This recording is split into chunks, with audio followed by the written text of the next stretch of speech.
Welcome, everybody. Can everyone hear me? Hopefully this mic is working. Yep. Perfect.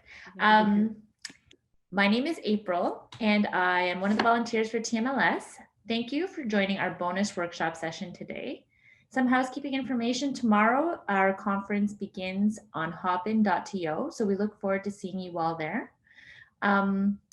This moment, I'd like to take to welcome our speaker, Aniththa, who is a program manager on Microsoft Azure Machine Learning team. Her latest mission is accelerating and democratizing artificial intelligence via automated machine learning. So we welcome Aniththa today. Thank you, and I'm going to pass it over to you.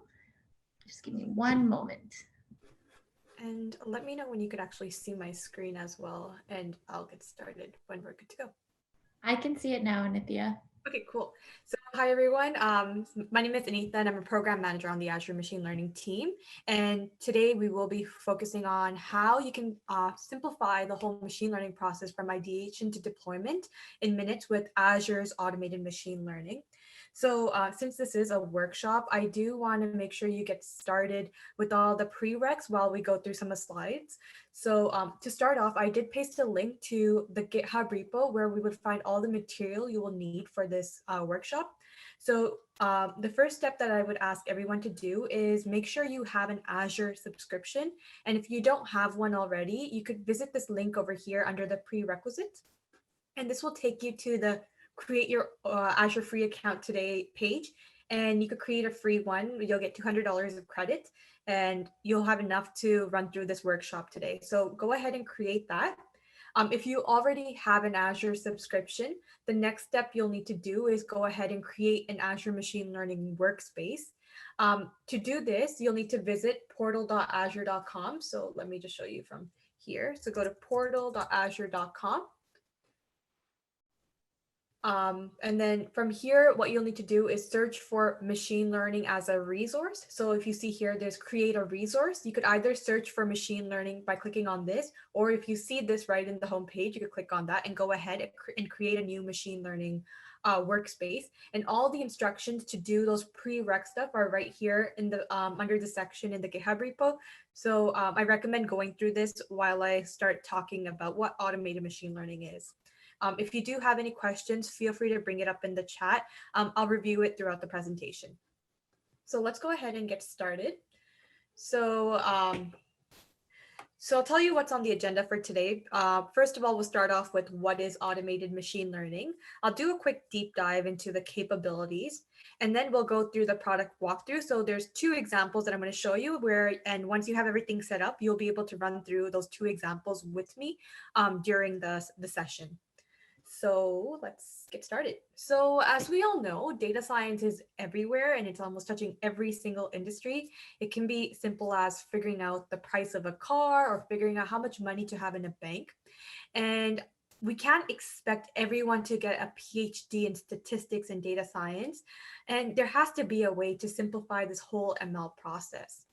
So let's take a look at the machine learning process. We know that as a data scientist, data science or a developer new to machine learning, I will need to first start off with the whole data featureization step. So making sure I clean up my data, make sure I handle any missing values, impute it correctly. And once my data is in a good place, I want to go ahead and choose an algorithm. And we know there's a lot to choose from, especially depending on the task type we're working with. And once we have our algorithm selected, we could go ahead and tune our hyperparameters. And usually this whole process is iterative as we need to continue to do this until we find that best model with the optimized algorithm, data selection, and hyperparameter values. So there has to be an easier way to do this. And that's exactly where automated machine learning comes in.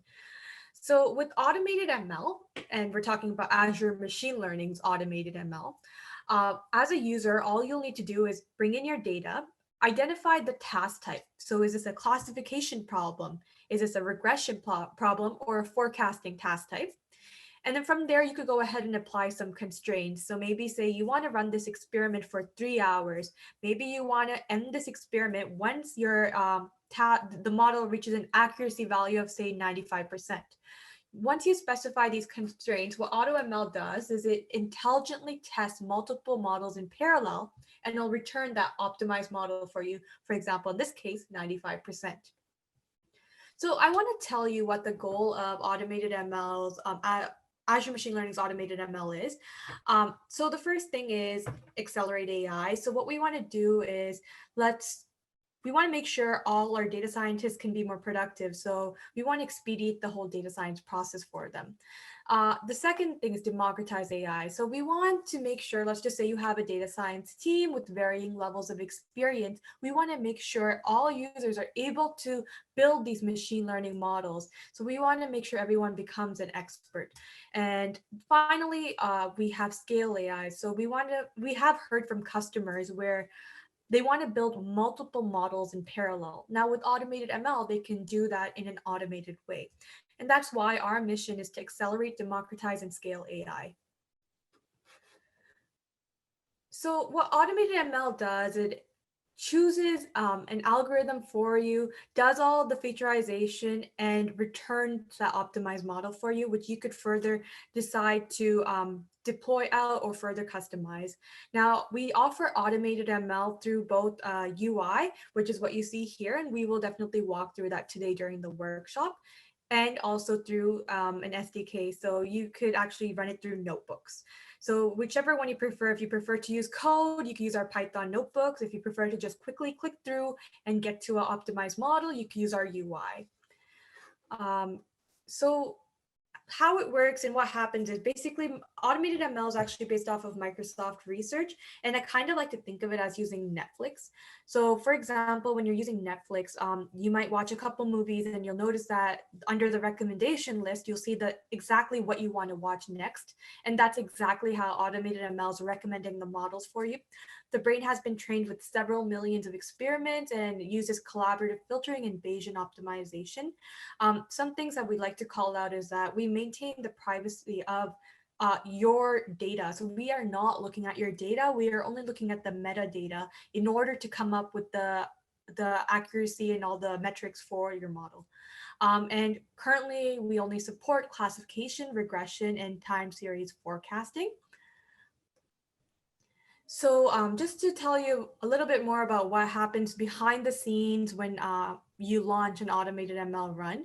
So we start off with the data processing. We go ahead and impute these missing values for you, drop any high cardinality values or no cardinality columns, and do all of that imputation and keep your data ready. And then you will have to spin up a compute, and this is exactly where the training will be happening.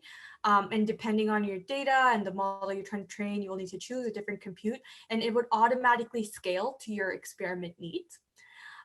So another thing is we do some featureization. So you have the option to either customize your featureization or use the auto featureization, and we will come up with those engineered features for you.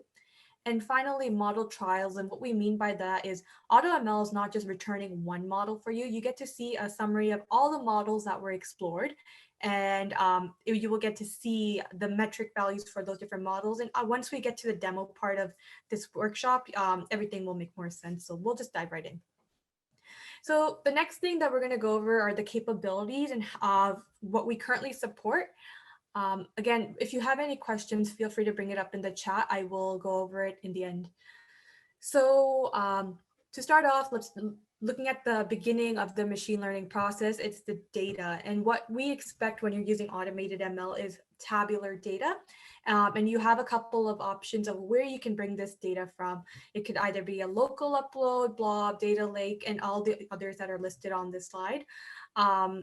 And then if you don't have a header or column name specified, we will go ahead and specify that for you. We do have large data support. And also, if you are looking to work on scenarios, for example, if you're forecasting sales or whatnot, maybe holiday data or weather data might have an impact on your predictions. And now you can take advantage of Azure Open Datasets to bring in such data into your predictions and get better accuracies. We also do support data guardrails. And what we mean by this is we do check for class imbalance, train test split, CV rolling, missing value imputation, detect high cardinality features. We detect leaky features. We detect overfitting, model interpretability, and feature importance. And you could see this both from the UI as well as the SDK. So when you're running the notebooks. The next step is featureization. So we do support deep learning via BERT. Um, as I mentioned earlier, you have the option to either use the featureization step that is automatically done with automated ML, or you can customize it. So you have the option to impute it with mean, median, or mode, drop some columns, and there's a whole bunch of other things that you could do depending on whether you're running it from the UI or the notebooks. But again, it's optional to run the customized featureization. You could always leave it as is or turn it off completely. So that's basically featureization. Now, when it comes to training, as I mentioned earlier, we do support classification, regression, and time series forecasting. We have added additional forecasting learners, such as ARIMA, Profit, and a forecasting TCN model. These are quite popular, and you can use it along with our classical models that are already within automated ML. Also, another pretty cool feature is our many models approach for scaling out. And what I mean by this is, let's just say you have a scenario where you're trying to predict orange juice sales. When predicting sales, things like the store and the brand can have an impact on the model. So with our many models approach, you're able to group your models and build out these models in scale. So build multiple models in parallel. Um, with our many models solution accelerator, you could build tens, thousands, or even millions of models. And we are working on scaling out based on your experiment needs. If you have any scenarios for this, definitely reach out to me. I would love to hear from you on how we can support. I will also paste a link to our solution accelerator after this call. The next thing on our chart is interpretability. So once we have the whole training process done, we usually want to know what's happening behind the scenes, which features played an important role in the model creation process. And we do have our interpretability dashboard, where we support both global importance and local importance. And what I mean by this is when we're looking at our global importance, we're looking at all the features in our training data, and we see which ones impacted our prediction. So for example, if we're looking at employee retention or whatnot, the duration and our employed has an impact in these predictions. Now, if we're looking at local importance, we're looking at a single data point in our data set and seeing how it impacted our prediction. So I could see how it impacted Annie versus another person and compare the results. So this is exactly what I mean by explainability. And additionally to this, we also do support feature transparency. So you could see a chart of the engineered features that were created and how they were created, either through imputation or whatnot. So these are the things that we do to make sure the whole model creation process is transparent and you understand which features played an important role in the whole model creation. So now what I'm going to do is I'm going to dive back into demos. So if you do have your workspace set up and you already have your subscription, you can go ahead and follow along with me, or else just take this time to watch this as a demo and go ahead and try reproducing what I show you later on after this call. So I'm going to go ahead and open up my workspace. So we have separated this into two labs. Lab part one, where we're going to use the automated ML UI, and then lab part two, where we're going to use the Python SDK. Now, for lab part two, you will need to do this extra step where you're creating a compute instance. So remember to follow these steps one by one so that you don't miss anything. But over here under lab part one, we actually ask you to create the compute instance first so that you could go ahead and run everything smoothly. Here are the steps to create it, but I'll quickly walk you through it as well before I start lab part one. So I'm going to jump over to ml.azure.com. So I'm just going to close some of these tabs.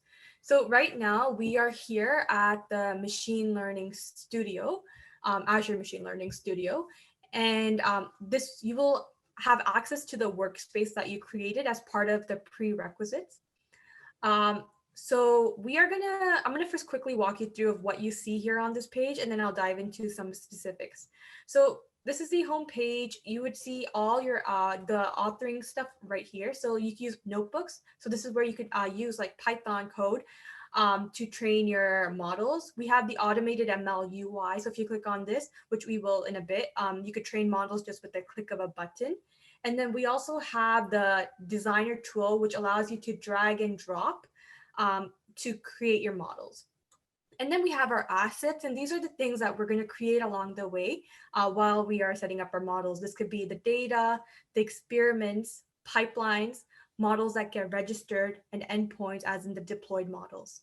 And finally, we have some additional stuff such as compute, data stores, and data labeling. Today, we're only going to touch on compute, which is what we're going to be using to scale out this model training process. So in the instructions in the GitHub repo, it would ask you to create a compute instance. So I'm going to let this to load, but you could easily, there'll be a create new button once this loads. And you could go ahead and create one.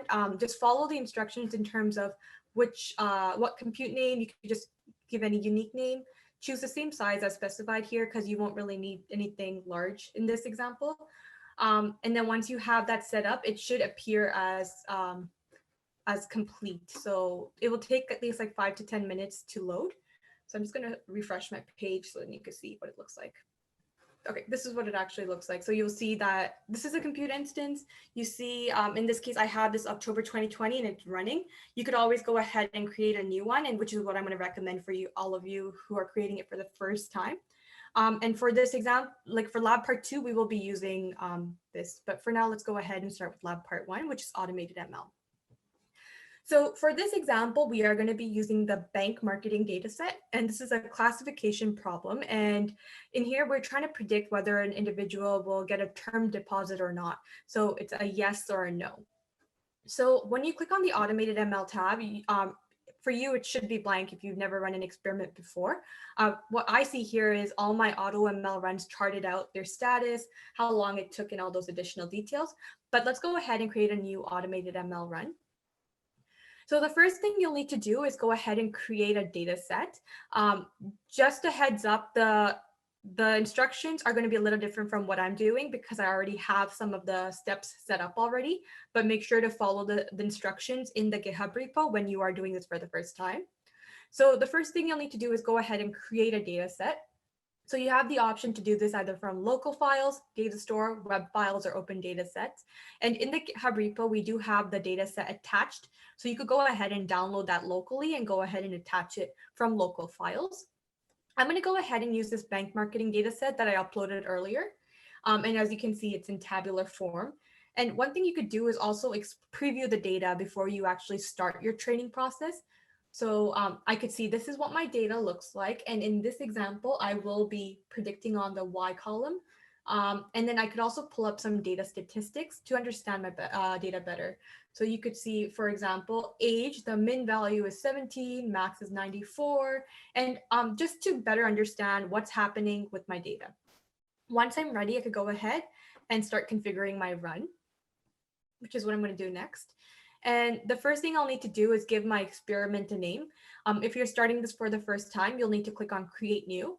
I've done this before, so I'm going to go ahead and call it Bank Marketing. And then I'll need to choose the target column. So this is the column I'm going to be predicting on. So in this case, it'll be this Y column. And then I'll need to create a compute cluster. And this is how the whole training process is going to be scaled out. And keep in mind, the compute will automatically scale to your experiment needs. I'm going to go ahead and use a compute that I already created earlier. For example, this one over here. You will be required to create a new compute because you're doing this for the first time. I recommend following the instructions in the GitHub repo so that you use the exact compute specified in the repo. So once I have my run configured, I could go ahead and identify the task type. So as I mentioned earlier, AutoML currently supports classification, regression, and time series forecasting. And depending on the task type you choose, you'll see additional settings for you. For example, I know this is a classification example, and I have the option to enable deep learning. But if I did choose time series forecasting, I will need to specify like a time column or time series identifier. But I'm going to just stick to a classification problem in this case. And then I have the option to further tune my model, and I could do this through my additional configuration settings. So I could decide which primary metric I want to optimize on. So in this case, it's auto defaultly selected to accuracy, but I could always decide to use AUC weighted. I could decide to block some algorithms, or if I don't do this, all of the algorithms will be explored. I could specify some exit criteria. So I could say that I only want to run this for 3 hours. Maybe once it reaches an accuracy of 98%, please exit this job. So these are just additional things that you could do. For this example, I'm going to leave it the way it is. One last thing that I want to show you before we launch the run is our featureization settings. So this is how you create those engineered features. So right now, this is the auto setting, the default ones, but you have the option to either turn it off or you could customize it, like decide to include and exclude certain columns, choose a feature type. So for example, age will automatically be detected as numeric, but maybe I want it to appear as text. And you could also decide to impute it in a specific way. And once you're happy with it, you could go ahead and save those settings. For now, I'm just going to go ahead and launch this. And what's happening is now AutoML is intelligently testing those multiple models for us and going to return the optimized one. So while this run kicks off, I'm going to go ahead and show you what this looks like from a previous run that completed a little earlier. So let's open up this one. And it's still in the bank marketing experiment, and you could access all your experiments from the experiments tab. So right here, this is where you specified the name in your AutoML one, and I called it bank marketing. So I could go ahead and access that, and that's why I was able to open up an old experiment. And I could see from here, this is the models details page. I could see the best model summary. So this is the recommended model. In this case, it's voting ensemble. I could see it had an accuracy of 91%. I could also go ahead and explore the additional metrics just so that I could have a fair good idea of how it performed. Additional things is the data guardrails that I talked about during the slide. You can see that it detected all of these for us. For example, validation split handling. It alerted us about class balance detection. There was some missing feature value imputation and additional stuff. So you could just explore this, go ahead and launch another run depending on what is specified in the data guardrails. If I click on the models tab, this is where I could see all the models that were explored during this run. So in this case, voting ensemble was the best model, but also these models were here. So we had like the max ABS scaler, like GBM model, which had a 91% accuracy. And if we are not happy with the recommended model, we could always go ahead and explore one of these individual models. I'm going to stick to this voting ensemble for now. And the next thing I want to show you is explanations. So this is going to be the dashboard, which tells us which features played an important role in the model selection process. So right here, we're looking at the raw features. And we see that duration and our employed and EMP var rate all had an impact on the whether an individual will get a term deposit or not. And we could identify how many features we want to look at, 3, 4, 5. Another thing is we do also provide feature importance for engineered features. So we were looking at the raw right now, but I could switch it from by clicking on that tab here, and this will load it up for the engineered features. So now we see additional features that were created during the experiment. Another thing we could review is the whole local importance chart, which I want to show you quickly. So from the summary importance, I could click on an individual data point, and this will allow me, so like, for example, I could click on this individual point, and this would open up the local feature importance for me. So for that individual point, these were the features that played an important role. So that's basically the explanations chart. And another thing that you could do is review the metrics. So we have all these metrics depending on the task type. So for example, since this is a classification problem, you would have access to a precision recall chart, and you could always explore the additional charts based on whatever you're looking for. And you can see all the metric values as well. So this is basically the metrics. And now once you're happy with your model, you could go ahead and deploy the model out. Just give it a name. You could identify if you want to deploy it out to Azure Container Instance. So this is a testing environment, or Azure Kubernetes Service, which is a production environment, and click deploy. And I'll just show you something that completed earlier. So what happens is the model will get registered automatically. As you can see, bank marketing, this is the model list. And you could also see the deployed model. from the endpoints section. Once this loads up, for example, I could click on this bank one and you could see the Swagger URI and take it from there. So that's basically AutoML from the UI. I'm going to just quickly pull up the chat to see if we have any questions, and we'll go from there. Looks like people are asking for the GitHub link. I think everyone has that. So there was a question, if you want to clarify time series, which option is better? Do you want to add more details about that question? Are you asking about which algorithms are better? So if you are trying to see on which algorithms are better when you're choosing forecasting, I recommend just giving it a run with your data set, and then you'll see which ones are performing better, and you could always go ahead and block the ones that are not doing so well.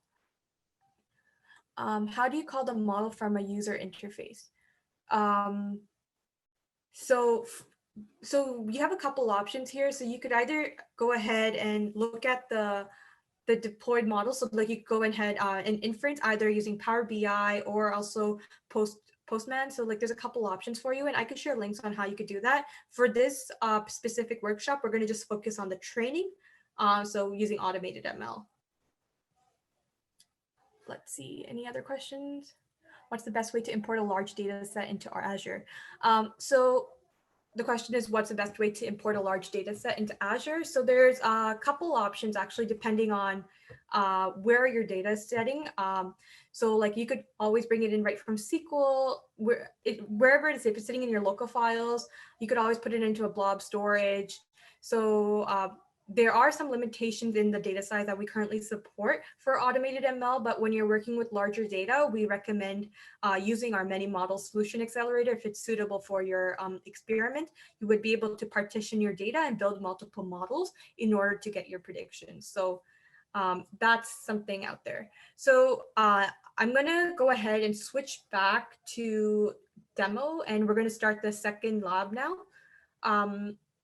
I'm hoping that people got to set up their subscription and also their workspace. And you could go ahead and launch the AutoML UI run while I walk through the SDK one, or you could just go ahead and continue to watch this as a demo. So for the second demo, you would need to have the compute instance set up because that's where we're going to be using the notebooks. And another thing you'll need to do is you're going to have to clone this GitHub repo. So I'm going to just show you all the steps you'll need to do. So let's start off by cloning that GitHub repo. So I'm going to open up. So from compute, you should be able to open up Jupyter Lab, which is what I'm going to do. And I already have it open here. So once you have Jupyter Lab open, I recommend opening up the terminal, which you could access by clicking on the plus sign at the top over here. So I'm going to click on terminal, and all you'll need to do is type git clone, and the link to the repo that I shared in the chat. I'm going to also paste a link to the repo again, just one more time so you can access it. And what this will do is it'll clone the notebooks for you. And I already do have all of this open. So let me see if I can pull it up quickly. So I have the TMLS open here. And so this is basically all the notebooks that we're going to be running through for this example. So let me go ahead and pull all of this open. So we're going to start off with lab part 2. And the notebook is actually labeled lab part 2 AutoML Python SDK. So you could go ahead and open that up once you have that ready. So, and for this example, we're going to be using the Orange Juice sales data set.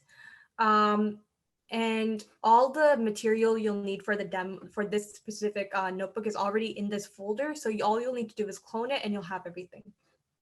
So the first thing we're going to have to do once we open up this notebook is set up all the required packages. And that's what we're doing over here.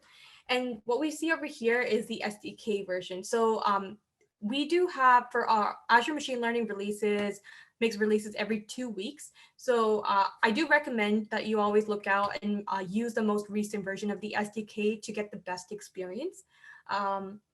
Right now, I'm using 1.16, and there should be a new one coming in another 2 weeks.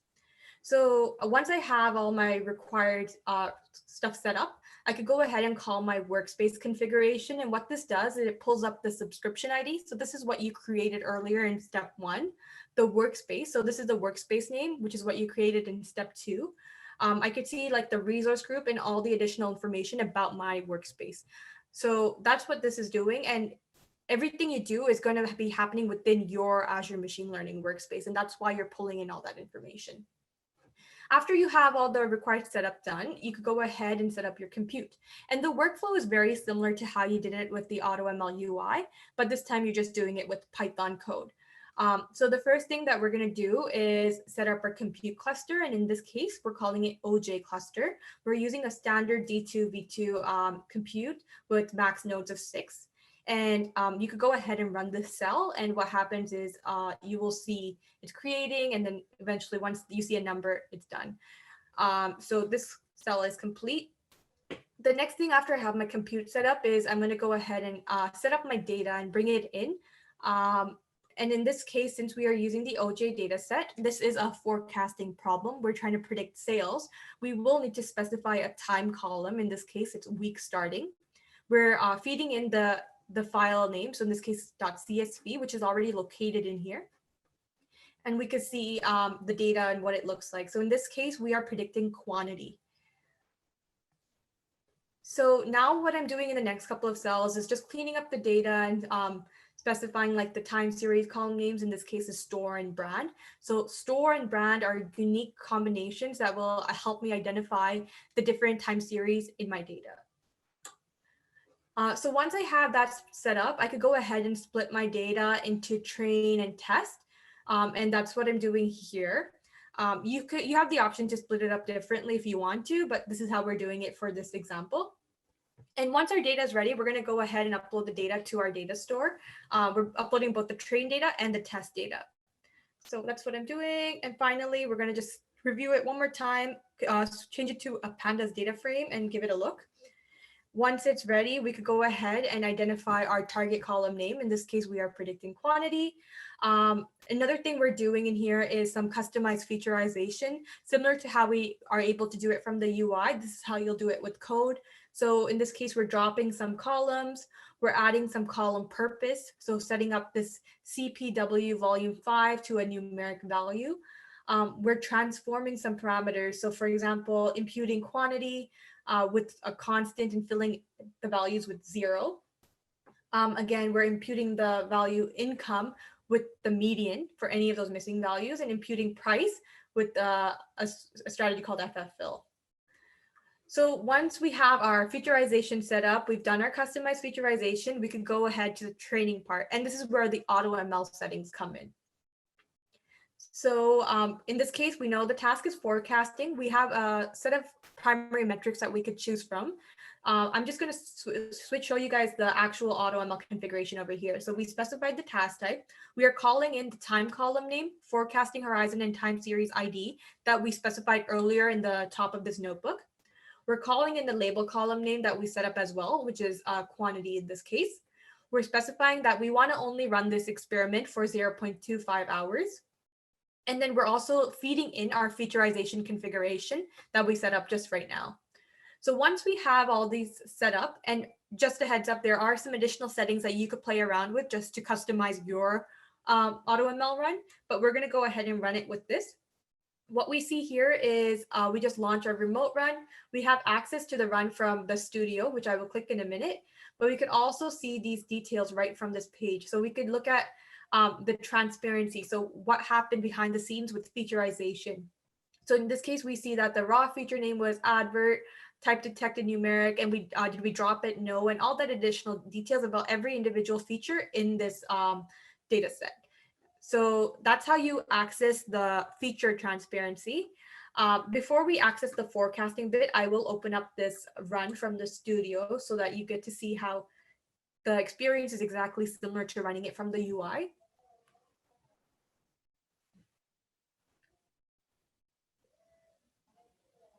So right now we see this completed run for the AutoML OJ forecasting. We see a recommended voting ensemble. We see the metric value for normalized mean absolute error. We could always explore the additional metrics as we did before. We could see the data guardrails from the guardrails tab. Once it loads up, we could always review the additional models that were explored. So example, voting ensemble in this case is a recommended one. So I'll click on that. And we could see the explanation for that voting ensemble model. So this is like the whole process from running it from the UI or from the notebooks, the output would always be the same. You could always access it from your studio or from the notebooks directly. And then you could also see the metrics and stuff. You have the option to go ahead and deploy the model right from the notebooks, or you could just go ahead and do it from the UI. I'll just show you those steps as well. So what we're doing now is just retrieving the best model. In this case, it was the voting ensemble. Taking a look at that. We've already reviewed this transparency, so I'm going to skip that. Now we're going to go ahead and forecast and do the predictions. So we did hold back the test data from earlier. So we're going to use that to predict the values. So that's what we're doing over here. And then finally, we could go ahead and evaluate our model using the metrics and stuff right from the notebook. You have the option to just review it from the studio if that's something you prefer. And finally, you could operationalize your model. So this is the whole deployment part. In this case, we're going to go ahead and deploy the model to Azure Container Instance. And that's what we're doing here, all with code. So in this case, specifying it's an ACI configuration, identifying the compute you're going to use, give it a name, in this case, AutoML forecast. And then in the end, what you would want to do is call the service, and you could just do that from the code as well. In this case, we could see the forecast right here per store and brand. And that's basically how you run it end to end using the notebooks. So you could definitely see the similarities from using the notebooks and the UI. Just if you prefer using code, I recommend using the notebooks. If you want to create an experiment quickly with just a click of a button, I recommend using the UI. Let me know if you have any questions. And if you want to just like run through the example right now, I'm happy to like just sit on the call and see if you have any questions. Let me just skip to this slide so then you have the resources page. So if you do have questions about automated ML or want to access our docs, go ahead and visit these links on the slide right now. If you have questions specifically about automated ML, I'm going to type our email in the chat so you could just directly email us. So it's askautomatedml@microsoft.com. So there's a question about, can we use Azure Databricks and Spark? So you can use automated ML on Azure Databricks, and we do have a sample notebook that you could access. Let me share the links to the sample notebook as well. I'll put it all in the chat. Just so like you could do the same thing running automated ML right from Databricks if that's something you prefer. Now I'll just quickly open up. I'll paste the links to the sample notebooks in our chat. So I will quickly share my screen again, just so that you have. So depending on your scenario and what you're trying to do, we do have a lot of sample notebooks for you to get started. So if you're doing a classification scenario, you could use one of these classification notebooks. Forecasting, we have a couple, and regression as well. Now, you do have the option to run this locally or remotely. I recommend following the steps from our this GitHub repo that I pasted earlier, so that you could just give it a run, get the idea of how automated ML works, and then figure it out for your own scenario and see how you could bring in your own data and start running automated ML. So there's a question, when you use a notebook, are you training the model on the notebook or calling an API and executing it in the cloud? We're actually training, so we're using a compute. We are calling a separate compute and training in that compute. We're just using the notebook. The notebook is running on the compute instance, and the training is happening on another compute. So let me show you my screen quickly one more time. So in the compute section, you'll see compute instances, and we're using the compute instance to run the notebooks. We have compute clusters, and these are the computes that we're creating along the way, let it be in the notebook or when we're using the AutoML UI to do the training. So we're using two different computes here, if that makes sense. And yes, you can train locally. There are some features that are not available when you're training locally, but you do have the option to do that. And feel free to keep your questions coming. I will be here till the end of this call. Are evaluation metrics like ROC and confusion matrix available? Yes, they are actually. I'm going to point you to the docs actually, so then you can see all the metrics that are available. Let me pull that up and I'll paste a link in our chat. So I'm pasting a link to our understand your metrics, charts and metrics doc in our chat right now. And basically, just a heads up, all our Azure machine learning docs can be accessed from that same link that I just sent to you. If you have like any questions about different areas that were not covered today, so today I only covered automated ML, but if you're interested in like designer, in ML ops, or it could be about just like parallel run step or other parts of the machine learning workflow, feel free to access our docs to see how you can get started. In terms of the charts and metrics, to answer your question, these are all the metrics that we currently support. And we also do talk about the different charts. So confusion matrix, what it means, what's a good score versus not. So yeah, all of that information you could find here in the docs. Are there any tutorials on how to train locally? Yes, there is actually one. Let me just pull up this link over here. Let's see, sorry. Let me open up the machine learning notebook quickly for you. So in the link I pasted earlier, you'll see this local run classification credit card fraud. And this is an example of how you can do it locally. And I'll paste a link to that as well.